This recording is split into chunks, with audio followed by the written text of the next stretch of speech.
बिस्मिल्लाहिर्रहमानिर्रहीम स्टूडेंट्स, अस्सलाम वालेकुम।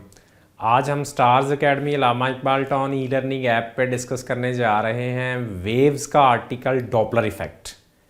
बच्चों को बड़ा मुश्किल लगता है और मज़े की बात इसमें ये है कि ये इतना आसान है, एक फार्मूले से मैं आपको सारा डॉपलर इफ़ेक्ट एक्सप्लेन कर दूँगा, ठीक है।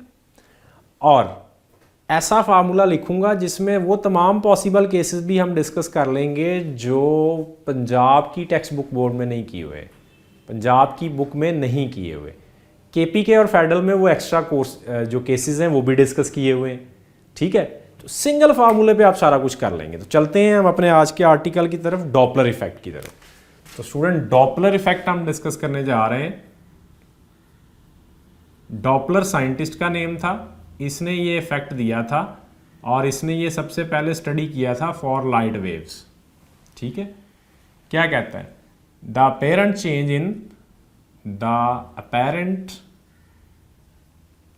चेंज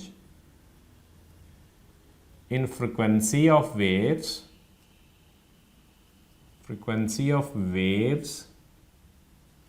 ड्यू टू relative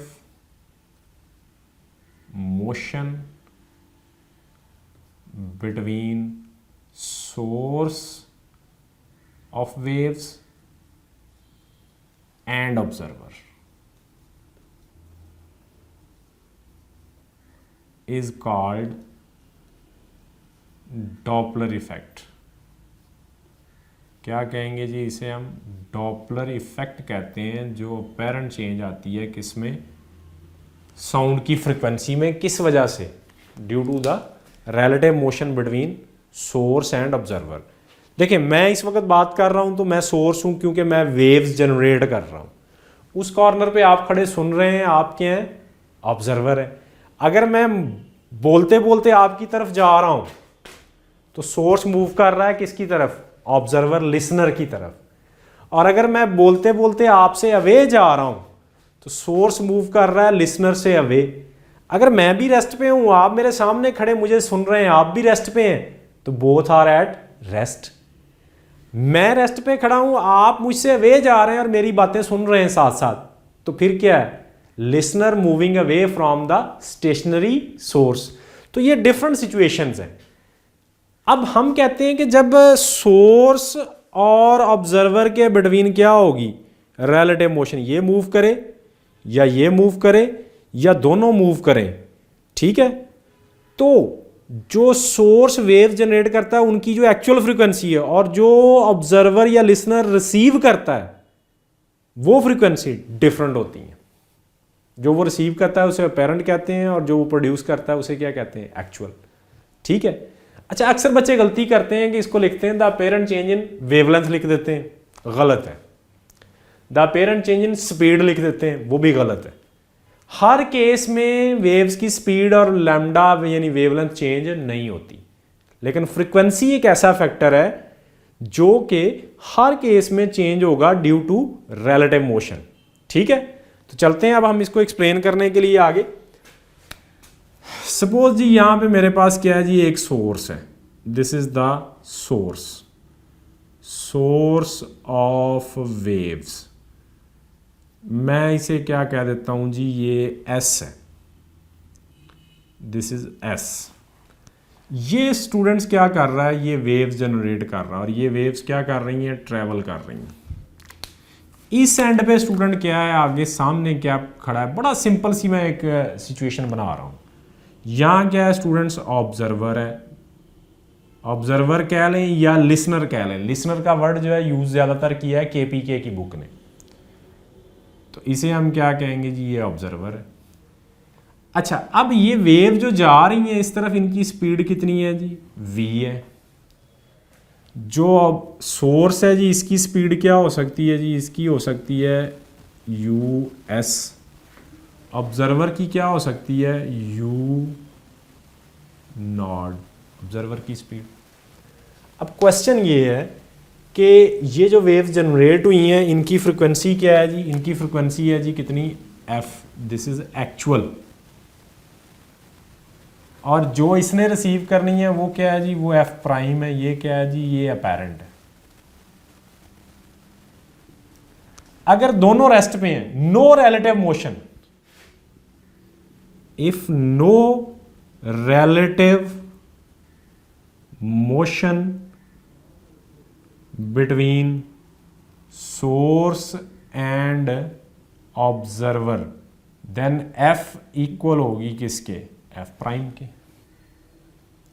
अगर कोई मोशन नहीं है तो जो ये एफ प्रोड्यूस करेगा वही ये क्या करेगा, रिसीव करेगा। But if there is relative motion,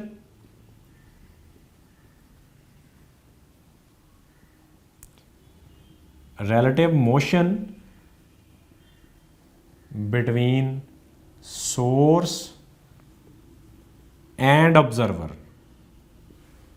तो फिर आपके पास जो अपेरेंट फ्रीक्वेंसी है एफ प्राइम, वो इक्वल लिखते हैं हम किसके, f into v plus minus u naught divide by v plus minus u s. ये वो फार्मूला है जी जिसका मैं जिक्र कर रहा हूं कि एक ही फार्मूला सारे केसेस बनाएगा। चलें देख लेते हैं। दो स्पीड, ये स्पीड किसकी है ज़रा देखें जी, इसमें इस फार्मूले में अब इनकी जिक्र करते हैं। ये आ गई अपेरेंट फ्रीक्वेंसी, ये आ गई एक्चुअल, ये वी क्या है, speed of wave,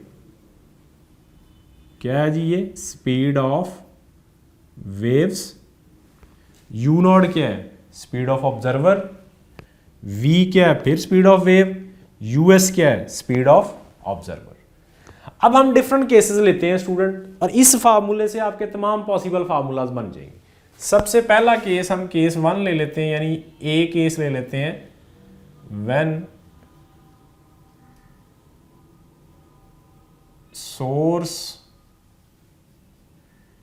when observer moves toward stationary source, when observer move toward stationary source, यानी सोर्स क्या है, स्टेशनरी है। जो आपने लिखा है ना इसको इधर इंप्लीमेंट कर देना है हमने।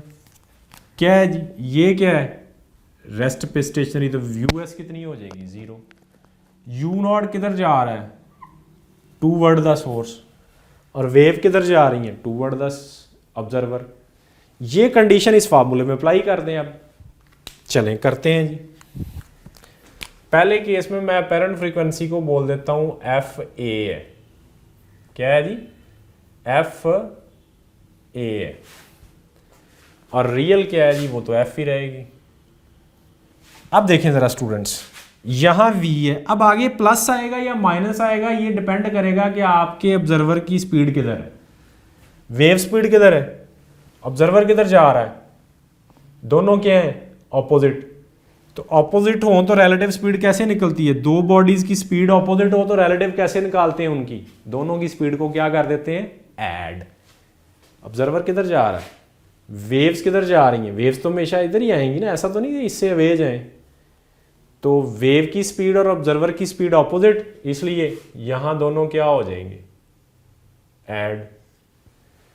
सोर्स की स्पीड कितनी ली है, रेस्ट पे लिया हुआ है, उसको 0 पुट कर दें, ले जी ये आपका फर्स्ट का फार्मूला बन गया। ठीक है, अब इसमें देखें जरा, ये जो फैक्टर है v plus you not over v, ये ग्रेटर देन क्या आएगा 1 आएगा। अब अगर ये ग्रेटर देन 1 है, इससे मल्टीप्लाई हुआ तो एफ ए क्या हो जाएगा, एफ ए ग्रेटर हो जाएगा किससे, एफ से। ऑब्जर्वर मूव करेगा सोर्स की तरफ तो फ्रीक्वेंसी क्या करेगी, बढ़ जाएगी। केस बी हम आप देखते हैं क्या है, when observer move away from stationary source, stationary source से अवे जाए, सिर्फ एक कंडीशन बदलनी है, ये डायरेक्शन इस तरफ थी, अब क्या हो जाएगी इसकी इस तरफ, बाकी सारा कुछ वही। तो हम देखते हैं f b equals to f, देखें जी v में प्लस आना है या माइनस आना है, वेव की स्पीड किधर है इस तरफ, ऑब्जर्वर भी किधर जा रहा है उधर, दोनों क्या जा रहे हैं, सेम डायरेक्शन। सेम डायरेक्शन में हो तो रिलेटिव कैसे निकालते हैं, माइनस करके, दो वेलोसिटीज को माइनस करके। नीचे क्या आ जाएगा, v। यूएस किधर गया, क्योंकि सोर्स कहाँ पे, सोर्स किधर है, स्टेशनरी। यूएस क्या हो जाएगा, 0। अब देखें जरा यहाँ पे students, v minus u not over v less than होगा किससे, 1 से, क्योंकि ऊपर छोटा फैक्टर है, नीचे क्या है, बड़ा फैक्टर। इसलिए एफ बी लेस हो जाएगा किससे, एफ से। ठीक है। तीसरा केस अब हम लेते हैं जनाब किसको, when source moves toward the observer, when source move towards the stationary observer. अब हमने ऑब्जर्वर को क्या कर दिया है, रेस्ट पे। बच्चे अगर ऑब्जर्वर को रेस्ट पे किया है स्टूडेंट्स, तो इसकी ये वैल्यू कितनी पुट कर देंगे, 0। अब ये रेस्ट पे है, ये मूव नहीं कर रहा, अब ये मूव कर रहा है। और पहला केस क्या है, ये किधर को मूव कर रहा है, ऑब्जर्वर की तरफ। चले हम एफ सी लिखते हैं, एफ वी ओवर, ये रेस्ट पे है इसलिए इसकी वैल्यू 0। नीचे अब प्लस माइनस आना है, जरा देखें किधर जा रहा है सोर्स, उस तरफ, और वेव भी किधर जा रही है, उस तरफ। और भाई मैं बोलूंगा तो मेरी आवाज ने तो हमेशा उधर ही जाना है ना, चाहे मैं बोलते हुए उधर जाऊं या पीछे जाऊं, दोनों किधर है, सेम डायरेक्शन में। सेम डायरेक्शन में अभी हमने क्या कहा था, माइनस हो जाते हैं, सो इसलिए यहां क्या आ जाएगा, यूएस। अब ऊपर फैक्टर बड़ा है, नीचे क्या है, छोटा है, सो v over v minus u S less than 1 है, सॉरी ग्रेटर देन 1 है, क्योंकि ऊपर वैल्यू बड़ी है और नीचे छोटी, इसलिए एफ सी ग्रेटर आ जाएगा एफ से। यहां एक और चीज, पहले दो केसेस में, यानी जब आपका when observer move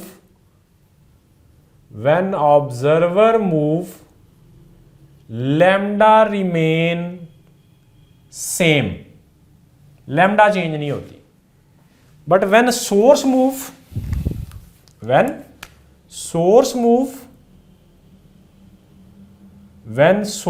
move lambda will change. Frequency के साथ एक एक्स्ट्रा पैरामीटर कौन सा चेंज होगा, लैम्डा चेंज होगा। स्टूडेंट तवज्जो करें, तवज्जो, चाय पिए और तवज्जो करें। जब ऑब्जर्वर मूव करता है तो लैम्डा को कुछ नहीं होता, जस्ट क्या चेंज होता है, only frequency change, only frequency F change. But when source move lambda will also change along with frequency. दो चीजें चेंज होती हैं। अच्छा आप कहेंगे लैम्डा क्यों चेंज होता है, देखें ये ऑब्जर्वर रेस्ट पे है और सोर्स क्या कर रहा है, मूव। तो ये जो दरमियान में वेव्स आ रही हैं वो क्या होती जाएंगी, वो कंप्रेस नहीं होती जाएंगी। तो जब वेव्स कंप्रेस होंगी तो उनकी लैम्डा क्या हो जाएगी, कम हो जाएगी।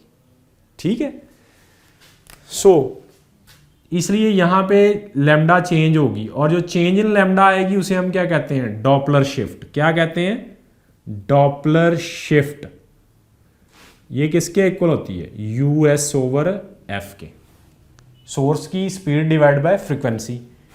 सोर्स की स्पीड है यूएस, और स्टूडेंट्स जो आपके पास है जी एफ की value, you know f is equal to v over lambda. तो ये क्या आ जाएगा, v is equal to f lambda होता है ना, तो f is equal to v over lambda. तो इसको v ओवर लैम्डा पुट करेंगे तो ये क्या बन जाएगा, US over v into lambda. अगर आपको कभी कैलकुलेट करनी पड़ जाए क्या, डॉपलर शिफ्ट, तो वो ये होगी। और यहां इस केस में lambda will decrease, lambda decrease करेगी क्योंकि वेव्स क्या हो जाती हैं, कंप्रेस हो जाती हैं। चलें जी अगला केस देखते हैं हम। डी केस जो हमारे पास वो क्या है, वो है जी when source move away from stationary observer. Stationary observer से जब ये अवे जाएगा, चलें ऑब्जर्वर स्टेशनरी है, बस फर्क क्या पड़ा, ये सोर्स बजाय उसकी तरफ जाने के क्या कर रहा है, अब अवे जा रहा है। तो हमारे पास फार्मूले में एफ डी आ जाएगा, एफ के इक्वल वी ओवर, फार्मूले में यू नॉट 0 पुट करेंगे क्योंकि ऑब्जर्वर क्या है, रेस्ट पे। नीचे प्लस या माइनस आना है, देखें वेव्स तो स्टिल उसी की तरफ जाएंगी ना, मैं बोलते हुए पीछे भी हटता जाऊंगा तो वेव तो उधर ही जाएंगी ना, तो वेव वो जा रही हैं किसकी तरफ, ऑब्जर्वर की तरफ। सोर्स क्या कर रहा है, अवे सोर्स और वेव दोनों क्या है, ऑपोजिट, ऑपोजिट होंगे तो क्या होते हैं, ऐड करेंगे तो यहाँ फार्मूला क्या बनेगा, U S.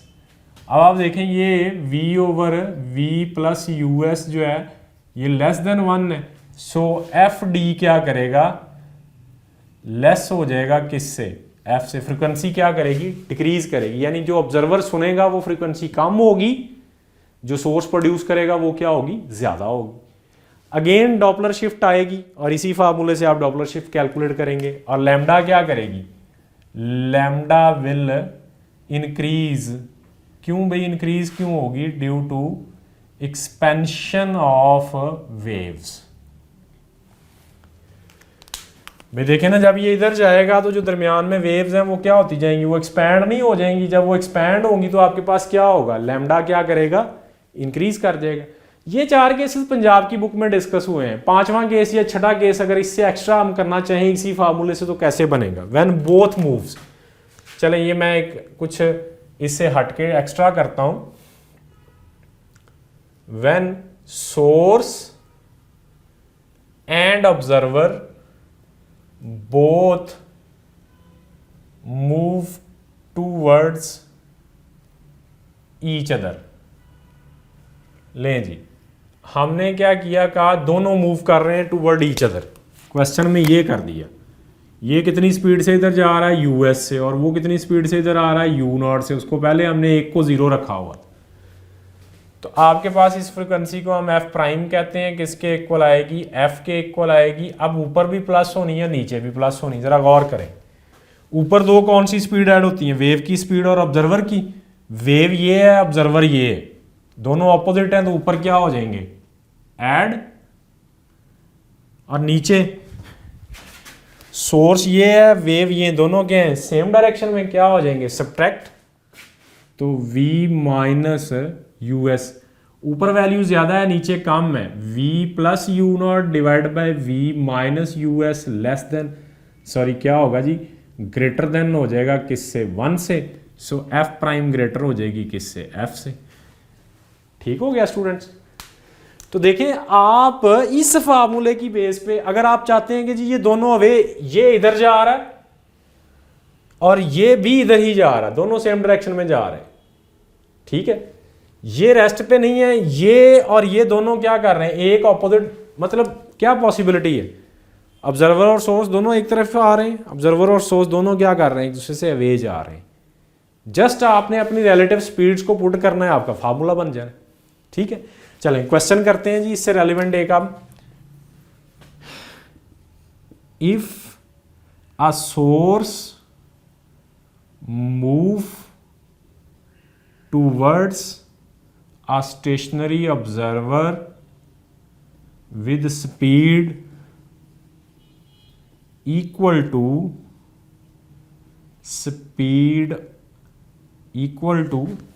1/10 of speed of wave, equal to 1/10 of speed of wave, find the apparent frequency।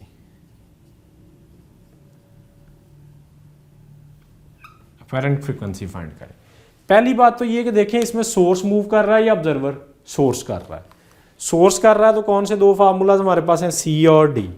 Source toward the stationary है, सोर्स टूवर्ड द स्टेशनरी, तो कौन सा फार्मूला लगेगा, ये वाला। तो इसके अकॉर्डिंग जरा हम देखें तो क्या करेंगे, एफ निकालेंगे तो ये क्या आएगी, यानी एफ सी निकलेगी बेसिकली ये। तो एफ क्या फार्मूला है, v over v minus source की स्पीड उसने कितनी दी है, 1/10 of speed of wave. Speed of wave कितनी है, v, इसका 1/10 है, तो इसको क्या लिख सकते हैं, 1/10v। एलसीएम लेके सॉल्व कर लें इसे, 10 एलसीएम आ गया 10v माइनस v, ये v आ गया, f आ गया। अब हम क्या करेंगे, ऊपर 9/10v, 10 ऊपर चला जाएगा तो क्या आ जाएगा स्टूडेंट्स, ये आ जाएगा जी 10v/9v और ये एफ आ गया जी। सो एफ प्राइम यानी आपके पास एफ सी जो है वो कितना बन जाएगा 10/9। लें जी ये आ गया, ये आपके पास नई फ्रिक्वेंसी आ जाएगी। ठीक है।